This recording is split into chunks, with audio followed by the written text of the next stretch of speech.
नमस्कार दोस्तों, स्वागत है आप सभी का पाथफाइंडर पर। हाल ही में हमारे विदेश मंत्री डॉक्टर एस जयशंकर नई दिल्ली में एक बुक लॉन्च इवेंट को अटेंड कर रहे थे, जहां पर उन्होंने कश्मीर मुद्दे को लेकर दो बड़ी ही स्पष्ट बातें कही। पहली बात तो उन्होंने ये कहा कि कश्मीर का मुद्दा बायलैटरल है और ये मुद्दा कभी भी इंटरनेशनल नहीं हो सकता। एंड दूसरी बात जो कि उन्होंने डायरेक्टली पाकिस्तान को टारगेट करते हुए कही, उन्होंने कहा that the era of uninterrupted dialogue with Pakistan is now over, यानी कि पाकिस्तान के साथ बातचीत करने का जो समय है वो खत्म हो चुका है। और इन्होंने यहाँ पर कहा कि टेररिज्म और बातचीत दोनों एक साथ नहीं चल सकते हैं। साथ ही में अपनी बात को कंप्लीट करते हुए ये भी कहा कि एक्शंस के कॉन्सिक्वेंसेस होते हैं, यानी कि अगर पाकिस्तान जम्मू कश्मीर में टेररिज्म को फैलाएगा, इस तरीके की एक्टिविटीज़ करेगा, तो ऑब्वियस सी बात है कि इन चीज़ों के यहाँ पर कॉन्सिक्वेंसेस होने वाले हैं। एंड दोस्तों, जैसे ही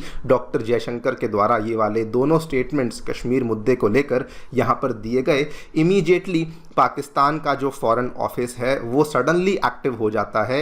and as usual and very very unsurprisingly Pakistan वही वाला राग फिर से गाना शुरू कर देता है। पाकिस्तान बोलता है कि कश्मीर का जो डिस्प्यूट है ये एक इंटरनेशनली रिकॉग्नाइज्ड इशू है and this must be resolved in accordance with the UNSC resolutions, यानी कि पाकिस्तान ने ये एक्सेप्ट नहीं किया कि कश्मीर का मुद्दा बायलैटरल है, बल्कि ऊपर से ये बोल दिया कि ये एक इंटरनेशनली रिकॉग्नाइज्ड इशू है एंड यूएनएससी के रेजोल्यूशंस के अकॉर्डिंग ही इसको यहाँ पे सॉल्व करना चाहिए। एंड दोस्तों, in a very very major diplomatic win for India, यहाँ पर आप देखिए यूएन के द्वारा पाकिस्तान की जो बेईमानी कह लीजिए, पाकिस्तान का दोगलापन कह लीजिए, वो सीधा सीधा यहाँ पर एक्सपोज कर दिया गया है। यूएन ने बड़े साफ शब्दों में कहा कि देखिए, जब तो इंडिया इस तरह के मुद्दे को उठाता है उस टाइम पे पाकिस्तान बोलता है कि यूएनएससी रेजोल्यूशन के हिसाब से हमें इस मुद्दे को सॉल्व करना चाहिए, लेकिन जब यूएनएससी रेजोल्यूशन को फॉलो करने की बात आती है, जब यूएनएससी रेजोल्यूशन के तहत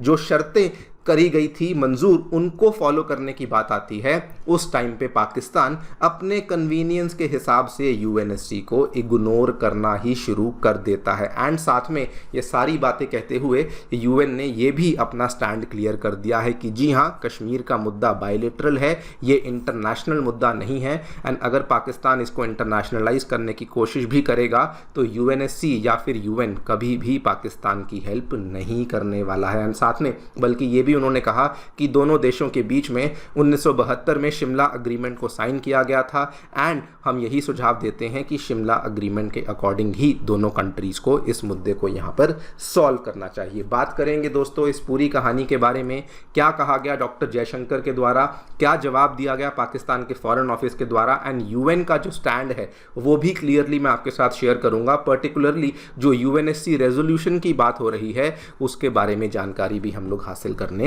वाले हैं। आइए शुरू करते हैं मेरे साथ। मेरा नाम है अनिरुद्ध। यदि आप लोग हमें फॉलो करना चाहते हैं, हमारे लेक्चर्स के अपडेट्स को प्राप्त करना चाहते हैं, तो यहाँ पर दिए गए टेलीग्राम चैनल्स के माध्यम से ऐसा कर सकते हैं।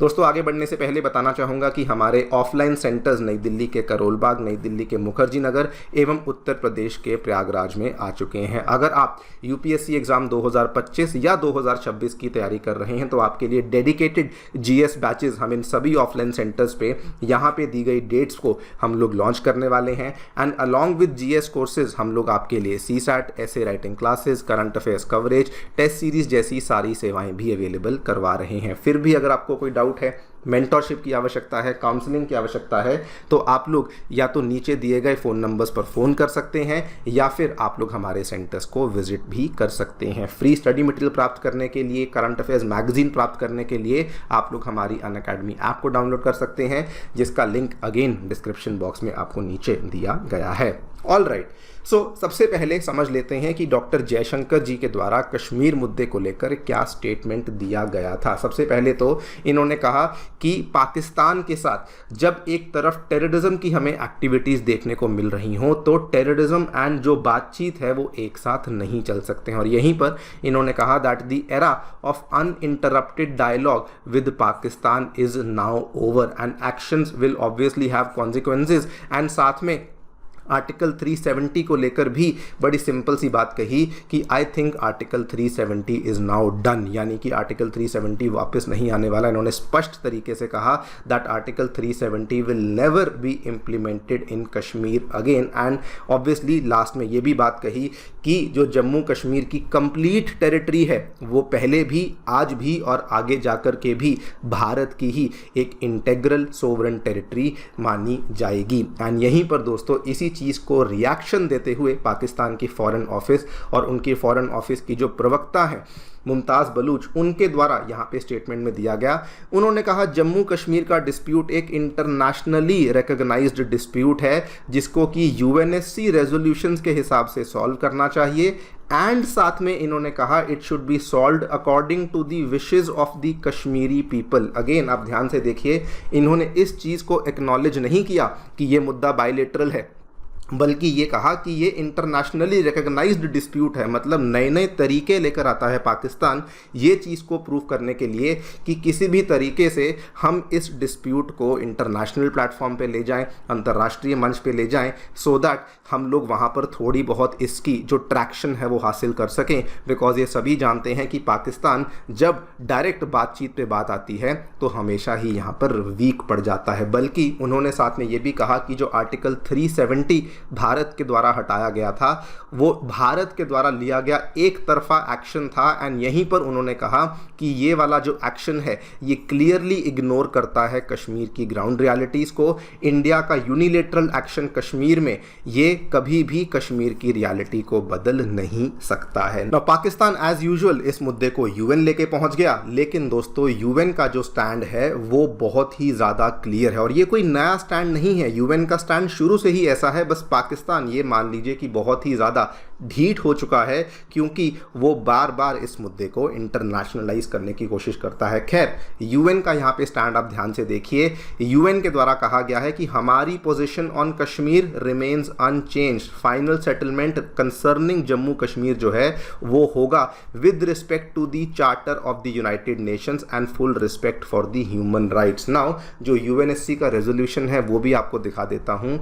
यूएनएससी के द्वारा दोस्तों रेजोल्यूशन नंबर 47 को अप्रैल 21, 1948 को अडॉप्ट किया गया था जिसमें कि 3 बातें कही गई थी। इनफैक्ट ये 3 बातें क्रोनोलॉजी में फॉलो करने को कहा गया था। पहली बात ये थी कि सबसे पहले तो जो भी पाकिस्तान के नेशनल्स हैं जो कि कश्मीर के अंदर घुस चुके हैं for the sake of fighting, उन सभी को विड्रॉ किया जाए। दूसरी बात, जब ये होता है तब उसके बाद इंडिया के द्वारा जो भी यहाँ पर अपने सशस्त्र बलों को तैनात किया गया है उनको यहाँ पे रिड्यूस किया जाए to the minimum level required.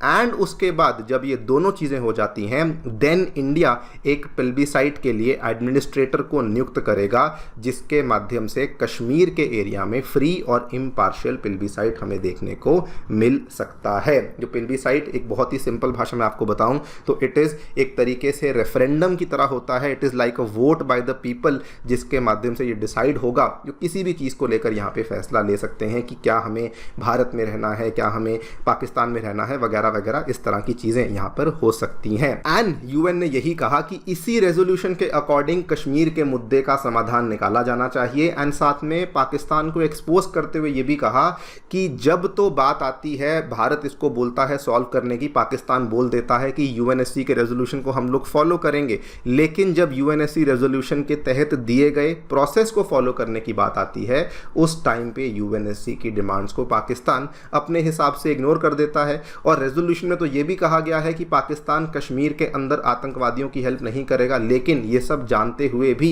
ये एक ओपन सीक्रेट है कि वहाँ पर जो भी टेररिस्ट हैं उनको पाकिस्तान के द्वारा ही यहाँ पे स्पॉन्सर किया जा रहा है। ये सारी बातें दोस्तों यूएन के द्वारा यहाँ पर ओपनली डिक्लेयर करी गई हैं। एंड साथ में यूएन ने कहा कि इस चीज़ को सॉल्व करना भी है तो पाकिस्तान भले इसको यूएन ले जाए, भले किसी और कंट्री के पास ले जाए, इससे कोई फ़ायदा नहीं। ये अल्टीमेटली शिमला अग्रीमेंट 1972 के तहत ही सॉल्व होना चाहिए। शिमला अग्रीमेंट दोस्तों वही वाला अग्रीमेंट है जो 1971 के इंडो पाकिस्तान वॉर के बाद साइन किया गया था बिटवीन इंडिया एंड पाकिस्तान, जिसके तहत ये निर्धारित किया गया था कि जो भी मुद्दे पहले के और आने वाले मुद्दे भी होंगे उन सभी को इंडिया और पाकिस्तान बायलेटरली ही यहाँ पर सॉल्व किया करें। करेंगे। तो बेसिकली देखा जाए ये भारत के लिए एक बहुत ही बड़ी डिप्लोमेटिक जीत है। वैसे तो ये हमें पहले से ही मालूम था, लेकिन ये वंस अगेन यहाँ पे प्रूव हो चुका है कि इस तरह के मुद्दे को इंटरनेशनलाइज करने का कोई फायदा नहीं है। ऑल्सो दोस्तों, correct me if I am wrong,